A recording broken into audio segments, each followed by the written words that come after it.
Hi, my name is Anna. I want to ask, what happens to non-Muslims who have never been exposed to Islam?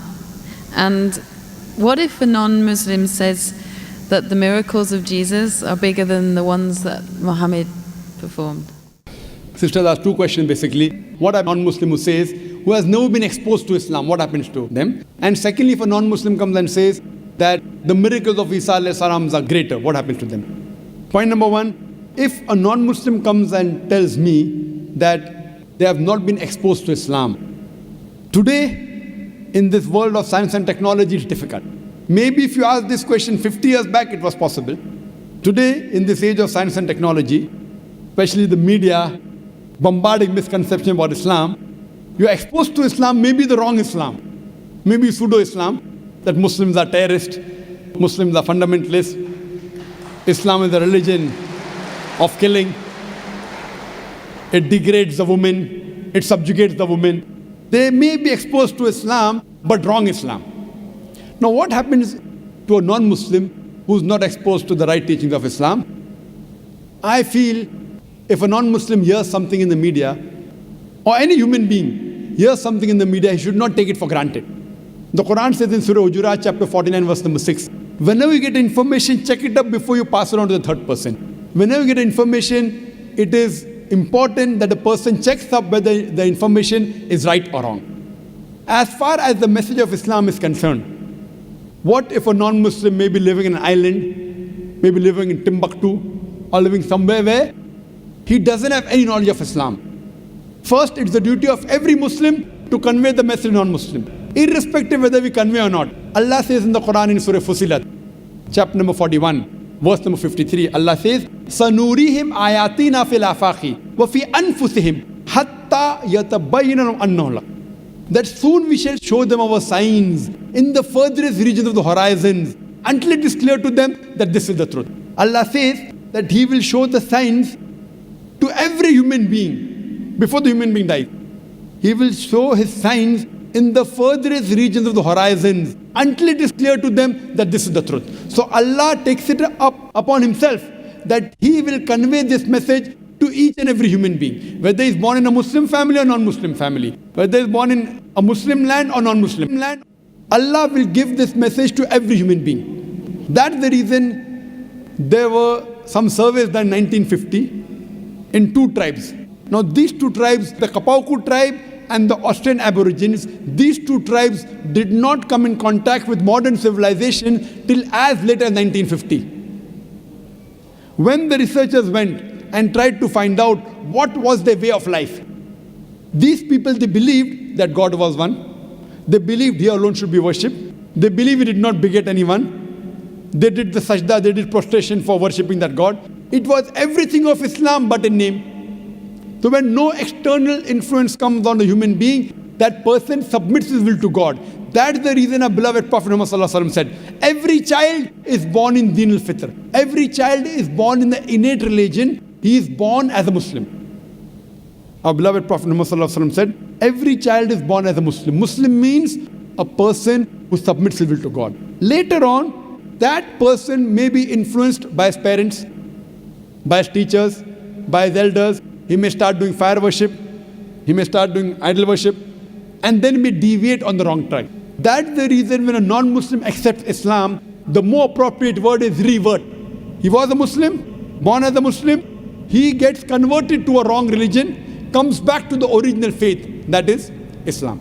So the right word is revert. So coming to your question, every child, if any child, if you take 3 children, one born to a Christian, one born to a Jew, one born to a Hindu, isolate these 3 children completely from any external influence. And when they grow up and you try and find out what is their way of life, it will be nothing but Islam. Only after external influence, they start deviating and worshipping wrong things and having wrong ideas. This is scientifically proven. Furthermore, sister, where your second question is concerned, that what if someone doesn't know Islam and thinks that Jesus Christ did miracles? I do agree Jesus Christ did miracles.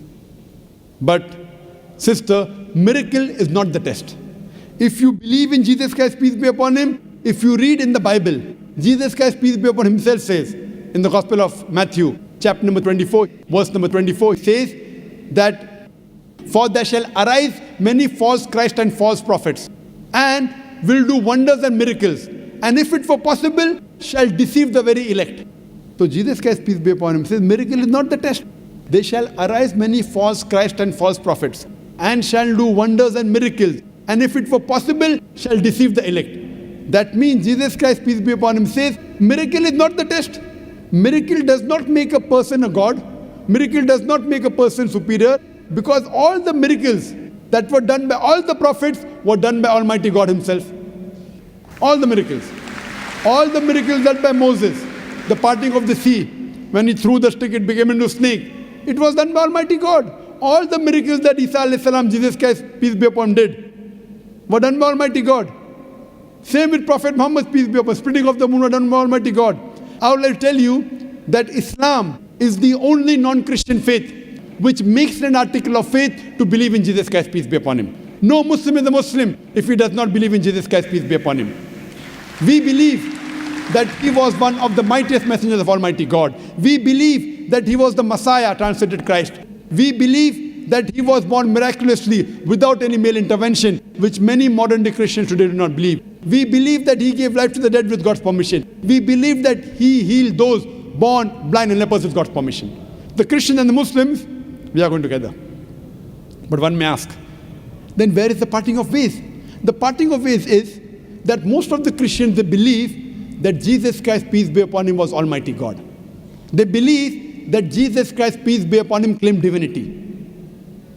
In fact, if you read the Bible, there is not a single unequivocal statement in the complete Bible where Jesus Christ, peace be upon him, himself says that I am God, or why he says worship me.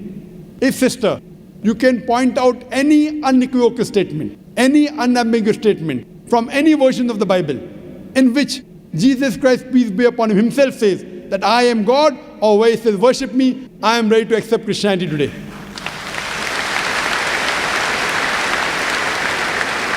In fact, if you read the Bible, Jesus Christ, peace be upon him, said, it's mentioned in the Gospel of John, chapter number 14, verse number 28, Jesus Christ, peace be upon him, said, my Father is greater than I.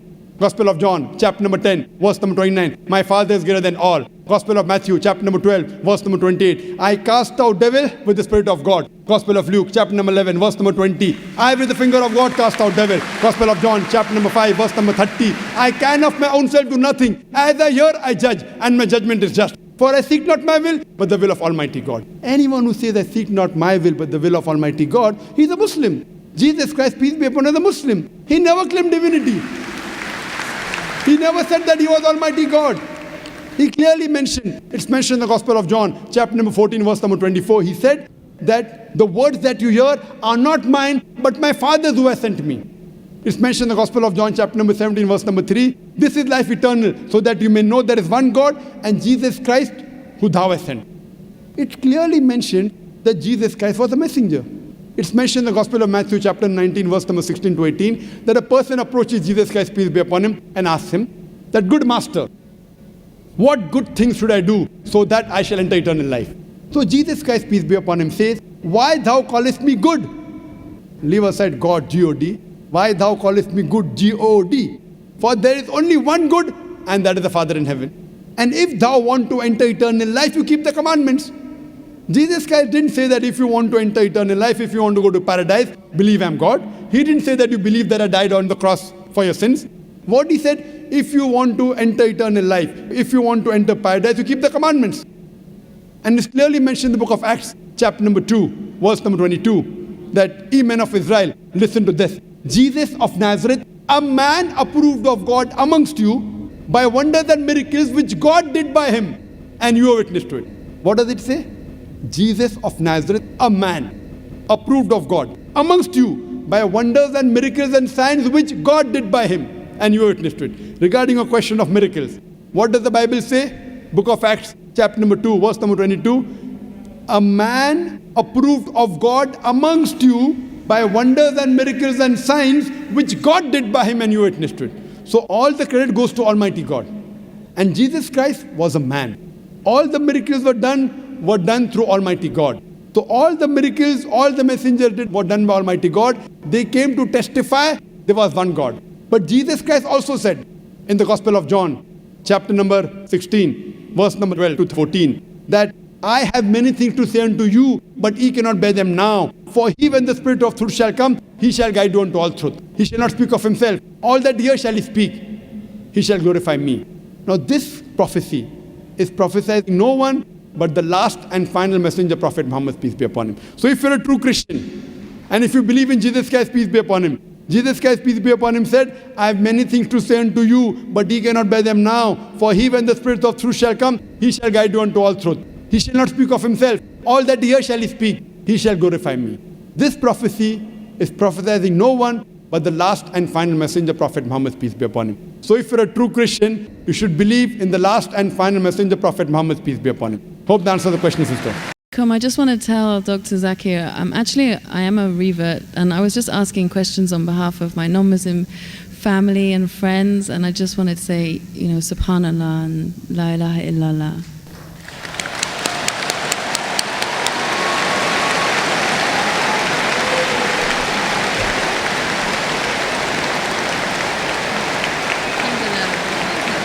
That's why I said you have to say what you have to say.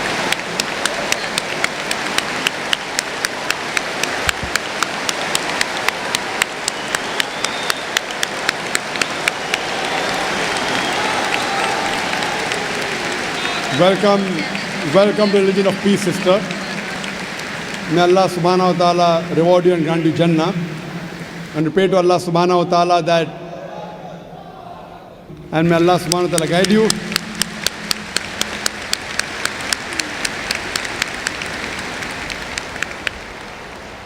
And if you have any questions, sister, regarding to help your other family members come back to the right faith, to revert, you're most welcome to ask any questions, sister. And you have any clarification, you're most welcome. There are many Dawah centers here in Dubai. There are many sisters' organizations. You can contact them, inshallah, if you have any queries. And now if you have any questions regarding to convince your other family members, you're most welcome to ask, sister.